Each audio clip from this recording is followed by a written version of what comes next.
Comment comprendre la fabrication renouvelée de produits qui sont constamment achetés, quand les gens ont ce qu'il leur faut, ou quand ils ont ce dont ils rêvent, selon leurs moyens? Pourquoi est-ce qu'ils vont jeter leurs biens par la fenêtre pour en acheter de nouveaux? Est-ce que c'est dans le seul but d'enrichir les marchands? Personne ne gaspillerait son argent pour le plaisir de faire tourner le commerce. Et pourtant, ils tournent. Et pourtant, ils jettent par la fenêtre ce qu'ils ont acheté et ils achètent du nouveau. C'est ça qu'on appelle la société d'abondance. Les modes se renouvellent, sans arrêt, toujours du nouveau. Pourquoi? L'économie naissante que nous voyons semble se développer contre tous les principes de la nature humaine. Comment les hommes peuvent-ils gaspiller leur argent alors qu'ils sont égoïstes? Il faut donc, si on veut penser le capitalisme naissant, il faut changer la nature humaine. Enfin, ou du moins, changer les principes qui expliquent la nature humaine. Eh bien, ce penseur, le premier philosophe au sens fort, qui a pensé le capitalisme, s'appelle Bernard Mandeville. Il était célèbre il y a 2 siècles, aujourd'hui on l'a pratiquement oublié. Il s'appelle Mandeville. C'est Mandeville qui fut l'inventeur de cette nature humaine dont on avait besoin. Une nature humaine qui porte la relance infinie de la consommation. C'est Mandeville qui invente ce qu'on appellera depuis l'homo economicus, l'homme économique. Comment cela? Eh bien, Mandeville fabrique une passion capable de structurer l'homme nouveau, une passion qui explique ce consommateur insatiable. Cette passion nouvelle s'appelle l'amour propre. Mandeville invente l'amour propre. Il définit l'amour propre, qu'il appelle self-liking, comme la suite naturelle de l'amour de soi, self-love. Self-liking, self-love. L'amour de soi, c'est l'instinct de vie. C'est l'instinct de vie, ce qui est fixé sur les besoins vitaux. Alors que l'amour-propre n'est pas fixé sur les besoins vitaux. L'amour-propre est fixé non pas sur les choses, mais sur les hommes, sur les autres hommes, sur l'idée qu'ils se font de nous. Sur une idée dont nous attendons, dont nous espérons qu'elle confirmera la haute idée que nous nous faisons de nous-mêmes. C'est ça l'amour-propre. Cet amour-propre, savoir chercher l'admiration des autres, cet amour-propre se concrétise par l'exhibition, je cite Mandeville, l'exhibition de vêtements élégants et bien parés, des équipages, du mobilier, des bâtiments coûteux, tout ce que les hommes peuvent acquérir pour se faire estimer des autres. Pour se faire estimer des autres. Bon, d'accord. Mais une fois qu'on a exhibé sa fortune aux yeux émerveillés des autres, que faire? On rentre chez soi. On est satisfait, une fois pour toutes. On m'admire. Que faire de plus? Mais alors, le commerce a tombé en panne. L'amour-propre satisfait, on rentre à la maison. On n'achète plus rien. Il faut donc trouver que l'amour-propre relance le commerce en permanence. Pour cela, Mandeville fait un véritable coup de force théorique.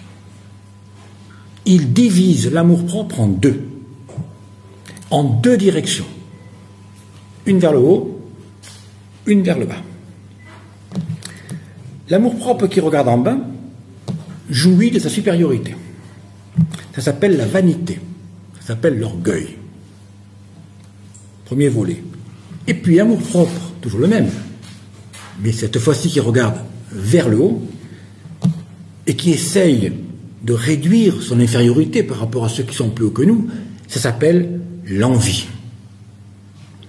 Cette dualité, extraordinaire invention conceptuelle, on n'a pas assez étudié, extraordinaire invention conceptuelle, cette dualité transforme l'amour-propre en un moteur qui s'emballe.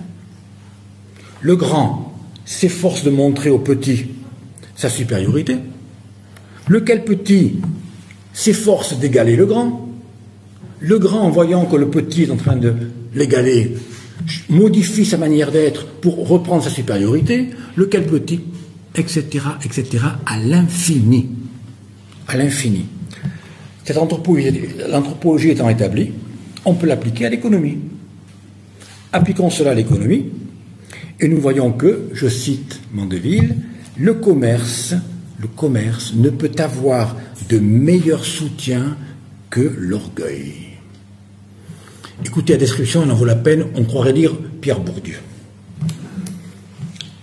Je cite Mandeville, je le lis. La femme du négociant dédaigne de suivre une autre mode que celle qu'elle trouve en ville. La cour s'alarme de cette présomption. Les femmes de qualité s'effraient de voir les femmes et les filles de négociants habillées comme elles. On fait chercher des couturiers afin d'avoir une vogue toujours prête, etc., etc. Vous voyez comment ça marche. Mandeville, ainsi, remplace l'économie des besoins par une autre économie, l'économie du désir. Ainsi, en remplaçant le besoin par le désir, vous savez que le besoin est fini. Quand j'ai mangé 3 kilos de patates, il faut bien que je m'arrête. Je n'en ai plus besoin. Le désir est infini. Vous voyez la différence. Le désir est toujours infini. On peut toujours désirer davantage. Le désir ne consomme pas, il se consomme lui-même. Ainsi, le mécanisme distinction-imitation est sans fin. Car si les besoins du corps ont une limite, l'imagination n'en a pas. L'économie de la consommation infinie marche à l'imagination. Une économie où on vend de la distinction et où on achète de la différence. Mandeville a construit une anthropologie pessimiste au service d'une économie optimiste. Dans l'article « Économie politique », Rousseau mène sa deuxième offensive contre le capitalisme naissant sous la forme d'une attaque contre le système de Mandeville. L'article « Économie politique » définit ce que serait une saine administration de l'État. Les citoyens seront des cultivateurs indépendants, ni riches ni pauvres. Il appelle ça la médiocrité, médium, classe moyenne. Le commerce et la monnaie seront réduits au strict minimum. Ce gouvernement veille à la justice et à l'éducation. L'État doit vivre sans lever d'impôts, en cultivant ses propres terres. Mais pour réaliser cette saine gestion, il faut réformer profondément la société réelle. Parce que la société réelle est inégalitaire et tyrannique. Passer de l'inégalité à la médiocrité des fortunes, passer de la tyrannie à la souveraineté du peuple, voilà quel est le programme révolutionnaire de l'article « Économie ». Pour détruire ce que Rousseau appelle le système des finances, il faudra du temps. Il faudra agir insensiblement. Oui, mais agir insensiblement sur quoi? Il faut trouver quelque chose qui soit en place et sur lequel on puisse agir constamment et insensiblement. Ce n'est pas évident. Sur quoi est-ce qu'il faut agir insensiblement? Eh bien, c'est chez Mandeville que Rousseau va trouver quelque chose qui est inépuisable, sur lequel on peut toujours agir. Et cette chose qui est inépuisable et sur laquelle il va agir, c'est la spirale de la vanité. Puisqu'elle est le moteur inépuisable de la consommation, elle deviendra le moteur inépuisable de son épuisement. De sorte que Rousseau a inventé un impôt incroyable. Non pas un impôt sur la fortune, parce que ça, c'est pas insensible, on le sent tout de suite. Il invente un impôt incroyable, un impôt sur la vanité.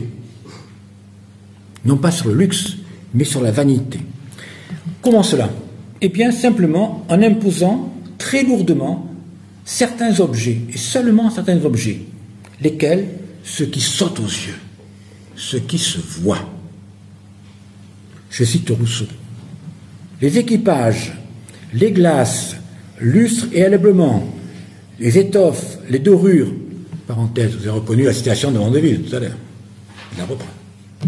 Cette foule d'objets de luxe, d'amusement et d'oisiveté qui frappe tous les yeux, voilà ce qu'on va taxer lourdement. Et il dit que c'est insensible. Pourquoi ce choix? Pour deux raisons. Deux raisons tirées de Mandeville. La première, ces objets visent la distinction. Ils n'existent que pour être exhibés. Donc on ne peut pas les cacher. On peut cacher beaucoup de richesses, sauf celle-là. Elles sont faites pour être vues. La seconde, c'est que la vanité, si elle est d'abord un caprice au début, elle devient rapidement un besoin. Un besoin si impérieux qu'elle dépasse les besoins naturels. Les besoins de l'orgueil finissent par prendre le pas sur les besoins de la nature. Et Rousseau écrit « C'est bien mal connaître les hommes que de croire qu'après s'être une fois laissés séduire par le luxe, ils n'y puissent jamais renoncer. Ils renonceraient 100 fois plutôt au nécessaire. » Voilà, première chose. Seulement, il ne suffit pas de taxer les riches pour établir une nouvelle société. Il faut surtout renverser le système actuel et régler en premier lieu la question de l'inégalité. L'impôt sur le luxe sera donc reversé au profit des campagnards, afin d'inverser le mouvement de migration. Et les paysans quitteront la ville pour retourner à la campagne et repeupleront les champs. Parce que pour Rousseau, le repeuplement des campagnes signifie la fin de la pauvreté, car la pauvreté n'est rien d'autre que l'appauvrissement des paysans. Pourquoi est-il des pauvres? Parce qu'on a laissé tomber l'agriculture. Il faut donc enrichir les pauvres, c'est-à-dire les paysans, qui sont devenus pauvres. Il faut enrichir les pauvres et appauvrir les riches. Et il explique que de tels impôts soulagent la pauvreté et chargent la richesse. Le but est de créer cette classe moyenne insensible.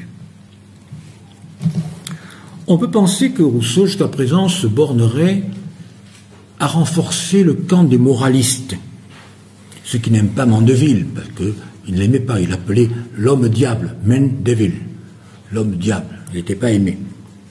Et on a dit quelquefois que Rousseau, au fond, rejoignait les chrétiens, les stoïciens, etc.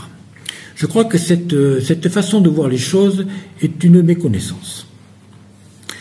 Dans ses textes politiques engagés, Rousseau aborde concrètement la question de la société moderne.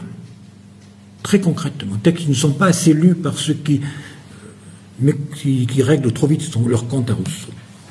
Il le fait à propos de la Suisse, de la Pologne et de la Corse. Dans ces textes, il fustige le commerce et la monnaie. Et il propose une richesse nationale fondée sur le développement démographique et agricole.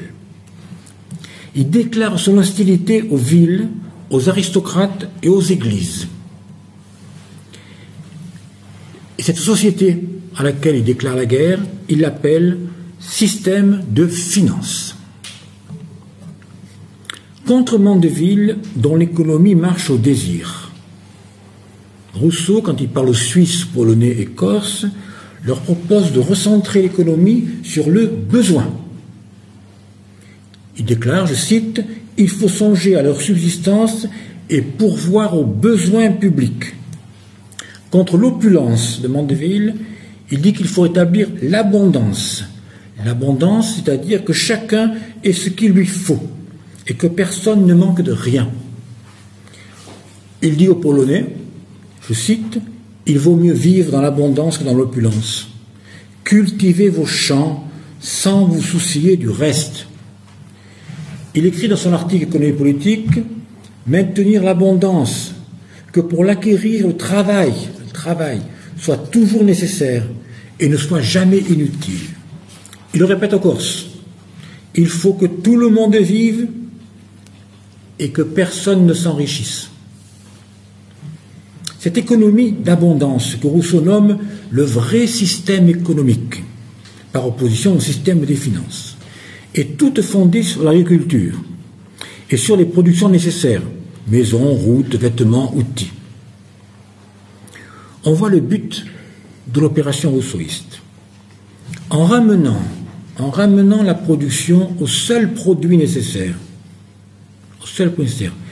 il abolit la dislocation entre la production et la consommation. Vous vous rappelez, j'avais dit production par le besoin, consommation par le désir.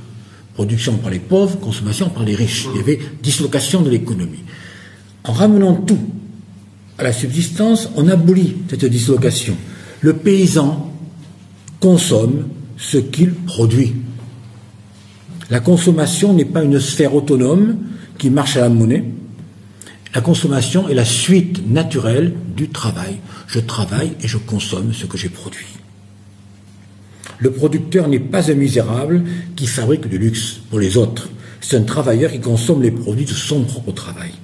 Le recentrage de l'économie sur l'agriculture n'est pas une nostalgie passée bucolique. C'est un combat anticapitaliste. Ce choix radical pour l'agriculture et contre la finance et le commerce n'est pas un choix partisan. Il ne s'agit pas pour Rousseau de privilégier le pauvre laboureur. Quand il choisit ce système, c'est pour des raisons politiques.